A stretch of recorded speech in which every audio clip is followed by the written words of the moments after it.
All right, so we got Bobby Baker here, CEO of a marketing and investing firm called the Global Objective, performance marketer, ex Division One athlete. We met out in LA, complete stud. It's been probably a month or two since we connected last, but as soon as I knew your story, I was like, we have to have you on. I think you're like the perfect archetype of what our community is all about, right? You were a Division One athlete playing at a high level, and then you transitioned into entrepreneurship, and you've grown a really successful business, and things are going really well for you. So we're happy to have you on, Bobby. And I guess maybe if you could start just kind of by introducing yourself to our listeners and telling your story or where you've been. Yeah, awesome. Appreciate that. First and foremost, thank you guys for having me. As soon as you guys told me what you guys were doing here, I was like, I got to be a part of this. So really do appreciate it. So ultimately, what I'm doing now is really performance focused.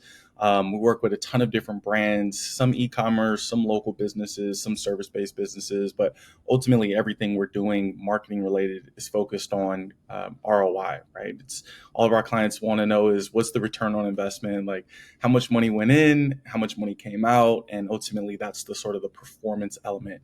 We don't do a ton of the stuff that's just for kind of show or create some of those fluffy assets. We're all about direct response. We're all about performance creative. We're all about media buying and email affiliate influencer. I mean, really holistic approaches on scaling brands nowadays. I come from a background where I come from kind of a corporate performance creative agency. And it was all about how do we make things really scale. And so I've started to really try to dive in, figure out how we can sort of methodically build virality into what we're doing. And so a lot of times that just sort of carries our brands. But yeah, man, it's a lot of fun. Some of the brands we invest in, some of the brands we're just kind of working with on kind of a monthly retainer sort of base. But yeah, having a lot of fun with that, man. Love to see brands grow. Love to see some of these smaller brands go from, 5, 10, 20K a month to 100, 150, 200,000 a month. I mean, you see these founders really evolve, and ultimately that's what really kind of brings a lot of passion to us. I love it, man. So let's talk about that model for a second. How are you deducing which companies to invest in? Are you guys consulting for equity? Like, what does those deals look like as opposed to people that just have you on as retainer?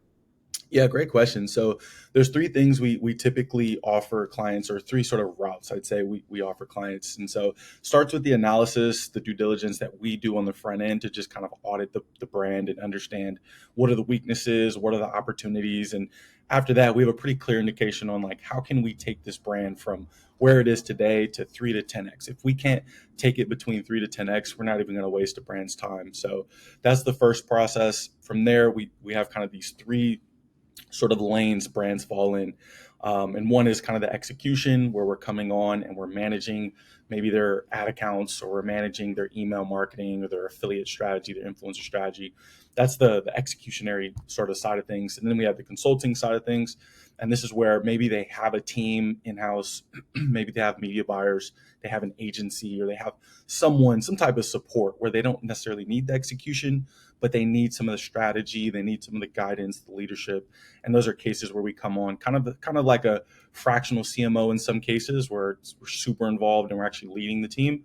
And in some cases where it's just kind of one-on-one with the founder or with an owner, or even the marketing team. If they have, say, a CMO, we can kind of come in, help them build the strategy, make sure that all of the different areas of their media cycle is moving pretty smoothly.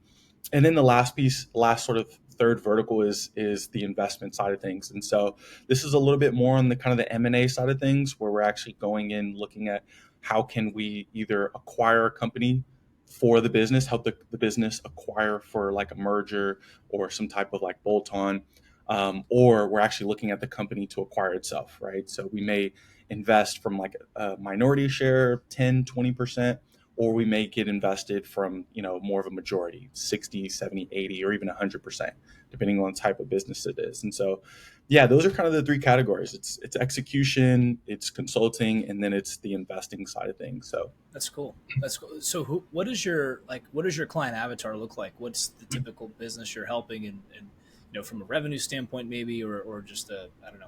You tell us, I guess, what other features we could be missing here aside from just revenue and like the type of line of business they're in. yeah, that's a great question. I think it comes down to it comes down to a lot of like B2C. If it's a B2C business, we know we can scale it because we know that the channels that we have that are available, there's a lot more availability from a scaling aspect and performance marketing. So B2C is probably or B2C, D2C, whatever you want to call it, is definitely 95% of our portfolio. We do have a couple of occasions where we're B2B focused. We're using things like LinkedIn or some of these other platforms that are a little bit more business style. But just generally speaking, we've worked with all different types of brands. So brands like K-Swiss, the e-commerce brand, or they were retail, wholesale, old school. But we kind of came in, evolved their D2C side of things, and really helped expand there. Other brands like Tom Brady's TB12 Sports, his nutrition brand that he has there, sports and nutrition brand, and then Drake's candle brand, Better World Fragrance House. Those are some of the D2C brands that we helped. And so they really are all different sizes. Like those are some of the older brands or the more well-known brands, but we work with a lot of smaller brands. I come from the corporate side where we're working with these huge brands, and that was cool. It was great, kind of for clout. But at the end of the day, like you don't really see much of an impact on the lives of the people in those businesses, right? Like you scale a brand like K Swiss, like nothing around you changes. You don't see any of that, any of that impact. That all that excess cash is going to some guy out in like Korea or something, right? Whoever acquired the company. But I started to get really excited about these brands that are a little bit smaller, right? For example, we had this brand, really cool founder. He had this one guy brand. It was him, and he had like two people that were managing the manufacturing, the warehouse, and so they were basically kind of trying to do it all. And it was really the founder who was doing the marketing. He was doing all of the email. He was doing the social media. He was doing the hiring, firing, the HR, like every single customer service. He was doing it all, and the business was doing decently well. It was a pretty good business when it came to us, but he was lacking, kind of the growth potential that he could have been hitting. And so he was able to outsource that stuff to us. We were able to take over. And I mean, within the first couple months, we had massive cuts in CPAs, cost per acquisition. So we were able to reduce their cost of advertising by like 50%. And ultimately, things like that really allowed them to scale the business really upwards of 5-6x of where it was when he came on board. I mean, you saw this business go from one to kind of 3 employees, including the warehouse guys, to now 10, 15 employees, right? They're starting to hire people in-house. The founder goes and buys 2 new houses. He has 2 kids. He goes on vacations. And like, that's what we do it for. Like we do it to see that type of impact. Right, like a brand like TB12 Sports, like that guy's already rich. He's like already good. The extra $100,000 a month is just a drop in the hat for him. But a brand like this, where he's really kind of evolving, his life changes because of the work we're doing. That's why we do it. That's what we're really passionate about. So it really does vary. To answer your question, I mean, we've had again, e-commerce brands, local businesses, service-based businesses, shoe brands. We've had clothing brands, retail, electronics.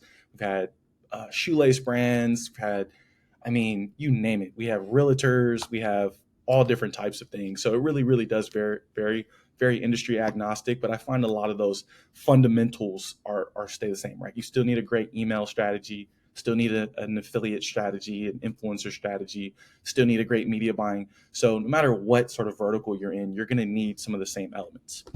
So let's talk about the evolution of some of these platforms, right? Like let's say a Facebook or now Meta, and how back in the day, and I don't claim to know everything about marketing, but just from the lingo that I do know, I know cost per clicks were very cheap back in the day. Now it's an incredibly competitive landscape. How have you seen that evolve, and how are you able to do it better than others from a competitive standpoint? And also on the back end of that, like the client that you were talking about, where do you see people that aren't experts in this space go wrong, and why were you able to trim the fat 50% for that client?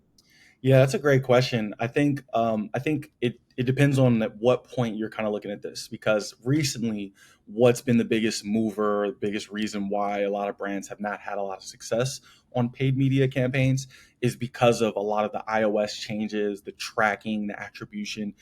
For those who don't know, basically you used to be able to track up to about 90% or so of performance. So if you ran a campaign and you had 100 sales, then you saw inside of the ad platform about 90% of those track to your campaigns. On Shopify, you saw 100, but on, say, Facebook, a Meta platform, you saw maybe 90. And so that was still a pretty good ratio. You only lost about 10% of your signal. When iOS happened, basically the government cracked down on all these data harvesting platforms like Google and Meta, and basically said, and Apple, and was like, look, you guys have to create more privacy for the consumers. And so what happened was, obviously, Apple went and cut the cord. Now you see these great marketing campaigns. I don't know if you guys have seen a lot of these billboards. Apple has one like this where it's like covering the person's face. And at the bottom, it says, your privacy is your privacy. And basically, it was their way of basically making lemonade out of lemons, right? Like the government tells them, cut the cord, cut down on privacy, blah, blah, blah. And Apple says, all right, well, let's figure out how we can turn this into a marketing strategy. And so that's what they've been doing. You guys have probably seen some of those ads. And what this did to marketers and to brands was it impacted you pretty significantly to where it went from 90% down to about 60% or so, right? Give or take, depending on a couple of variables.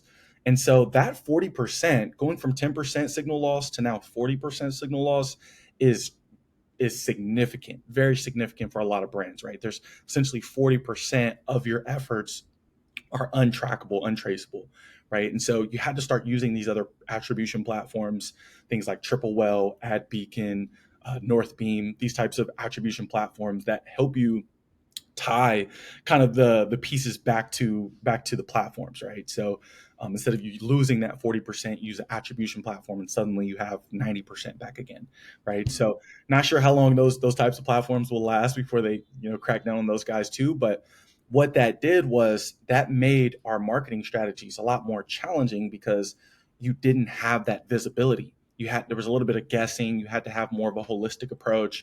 You had to look at what are the total amount spent versus the total revenue, and then subtract like email and subtract some of these other variables.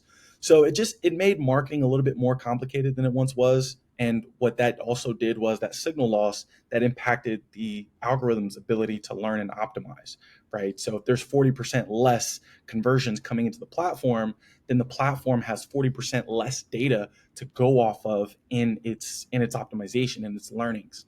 So what happened was, as soon as that happened, a lot of people's campaigns just went downhill and just started to crash. And if you didn't adopt some of these new technologies or some of these new methodologies, then you pretty much kind of went by the wayside. So I think that was one of the big things, was adopting new strategies and methodologies to kind of just evolve with the economy now. And then the other variable outside of that is having more, again, of this holistic approach, this omnipresence, right? You guys are familiar with that. You guys are doing things like, podcasting, and you guys are on social media. You guys are tackling different channels to become visible in different places to different people, right? Some people are avid LinkedIners, right? If that's the term. But there's avid Instagrammers, there's avid TikTokers. And so the more platforms you're on, the more visibility you have to some of those people. And so we started to tackle more channels and really try to approach this more holistic, sort of what I call the media cycle, which the media cycle basically includes 6 things: copywriting, content creation, media buying, CRO, conversion rate optimization, email and SMS, and then PR. And for us, PR includes affiliate marketing. It includes influencer marketing. So those sort of 6 foundational elements, to me, in my opinion, are what create the foundation for a really strong media a media business, right? Because any business nowadays in 2023 has to be a media business. You're part media business and then part whatever you set out to do in the beginning, right? So when you can tackle those things, it creates sort of this process that just keeps on cycling over and over and over. Your influencers feed back into your media buying strategy. Your results from your media buying feed into your CRO and your website, into your email and SMS, right? So all of these things really work cohesively. So yeah, really kind of dialing it back instead of just being hyper-focused. A lot of people just wanted to run Facebook campaigns, but you had to kind of take a step back and make sure that holistic strategy is really healthy. So a lot of times we're still running into folks who, maybe they were a chiropractor and they were just seeing their patients in their practice in that physical brick and mortar building for so long, but now they're like, hey, like I'm only making my money right now with my hands. If I don't have my hands and I'm not showing up to work every day, I'm not making money. So they're trying to have this digital presence. They're trying to break through that next level, whether it's, selling courses, selling online coaching, whatever that looks like. How do you, like, what advice do you have for folks in that phase of transition where they're doing good revenue? Maybe they're doing a couple $100,000 of $500,000 to $1 million a year in revenue, but they're trying to scale and grow on a digital platform, but they're having a trouble finding that customer online. They're having trouble narrowing and niching down as to who they should be advertising to in the first place. So like, where does your mind go with that scenario? We encounter that a lot in our world. So like, what do you think Yeah. about that? And like, what should they be thinking about in order to Yeah. find that Yeah, target? that's a great thought, man. I actually love chiropractors, physical therapists, massage therapists. I mean, I love that world. That area is awesome, and that's one of the areas that we love to invest in the most, just because those are the companies that are still running on fax machines, right? Like they still have a fax machine in the bag. They're like sending stuff through fax, and so they haven't evolved into the digital era nearly enough as they could. They have a ton of like referrals from their existing businesses, but they have no media strategy, right? Like they're taking referrals from, wherever, like doctors and some of these other organizations that send them people, but there's no real strategy. So and that's not 100% always the case for everybody, obviously, but there's majority of that industry I find to be really lacking the digital presence. And so for companies like that, I'd say there's a couple of ways. I mean, the biggest thing is like, what are your resources, right? Like, what are the resources that you have available? If you're a small shop, you don't have the time to create a media strategy and to manage the media strategy. But if you have the funds, you should invest into that and find someone who solely focuses on media strategy, right? Like a lot of times you find people who like want to expand their business and they're like, yeah, I know I need to be marketing on social media, or I know I need to be, doing some of these things, but they don't have the time, right? And so it's like, okay, like focus on, back to the example of the founder that came to us and he was trying to do it all. His business, when he got out of the business and was working on the business exploded. So that's the same sort of advice I would give to someone that's managing a chiropractor or some type of organization that's a little bit more of the old school side of maybe marketing or their strategies. I'd say invest in someone, a resource, whether that be a contractor. Some agencies are good. I'm kind of anti-agency because I've been through so many of them and don't really love the experience that you typically get with some agencies. But ultimately, is if you can find someone that can help take that off your hands, you're going to be able to stretch that so much further, right? If you're a one-man show and you're trying to do the media buying too, or say the media strategy too, you're going to have some trouble managing clients and then hopping into the platform and optimizing. I mean, our goal is when we bring on clients, especially from the executionary side or even the consulting side, one of our methodologies is 90 ads in 90 days. And that means like we want to test over 90 different assets in the next 3 months. And that goes to show you like the level of testing that we take when we're coming into these strategies.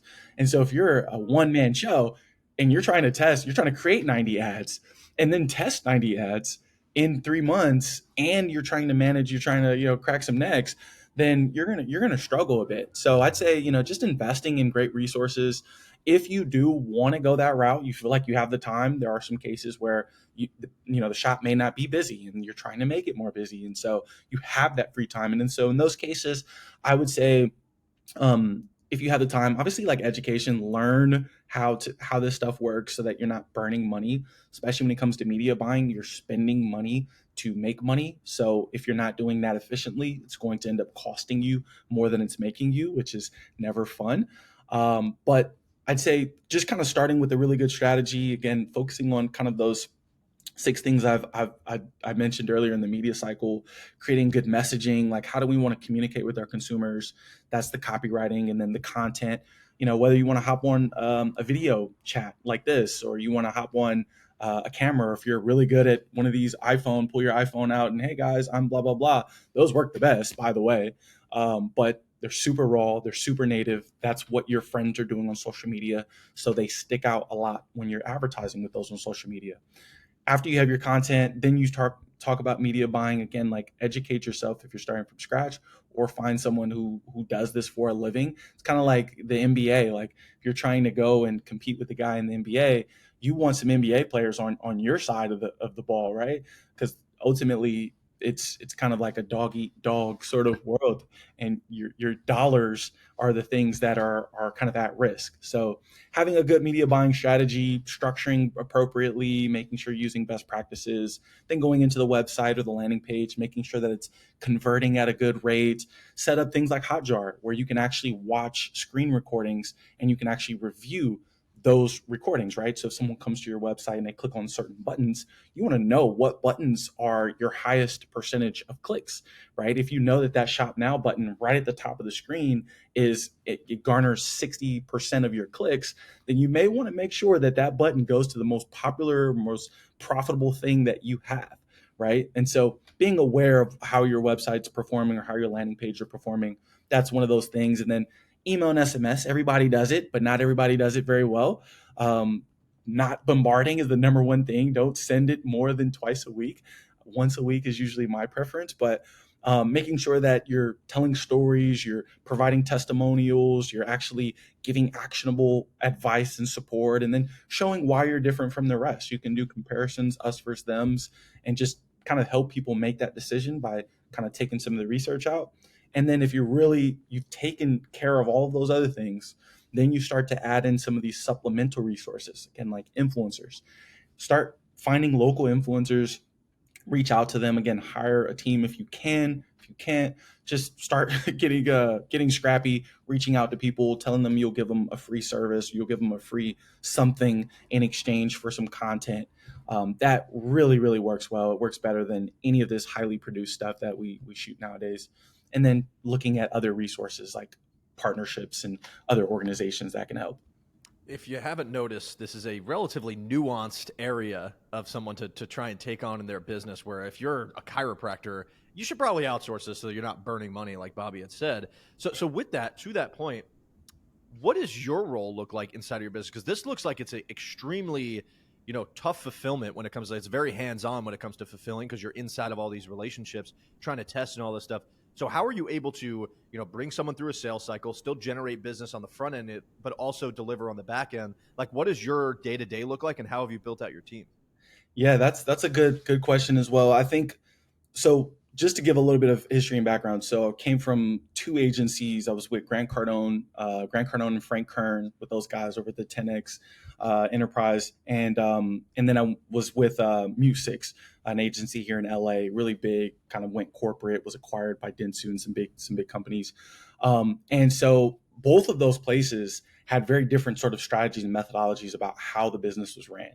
The biggest thing that stood out to me was Mu6, kind of their process was essentially this jack of all trades. They have sort of a jack of all trades, this guy or girl that knows how to do kind of everything. And they essentially, for great, profitability, they put more clients onto fewer people, and that allowed them to create more profitability. At Grant Cardone's place, they didn't do nearly as much just in terms of services, but they were a little bit more specified in some of the different things that they did, right? And so the approach that we wanted to take when I left those places, I wanted to kind of find a bridge between the two, because I think there was good things about both. And so what I did was I created this sort of process where we have specialists for all of those resources. Like we have a copywriter that specializes in copy and only writes copy every single day. So you're not going to be our copywriter, right? Like a regular person is not going to be our copywriter, because that's all they do all day. And that's like making headlines that convert, creating captions that convert, writing copy for the landing pages and their websites, and creating copy for the email, right? So creating tones and languages and stuff like that. We have specialists in every single area of what I've mentioned. So the media buyers, there's a specialist in media buyers. I come from a media buying background, so I'm always in the ad accounts. I'm always increasing, decreasing budgets and turning ads on and off. But we have other specialists that are trained media buyers that just media buy all day, every day. And then same thing for the designers, same thing for the email, same thing for influencers. Those are specialists in those areas. So if you're going to compare the guy who does it all, like some people have like one guy in house that like they like, hey, I want you to do everything, and then you're trying to compare them or compete with a team of specialists, it's like the all-star team versus like a high school team. Like you can't compete with us.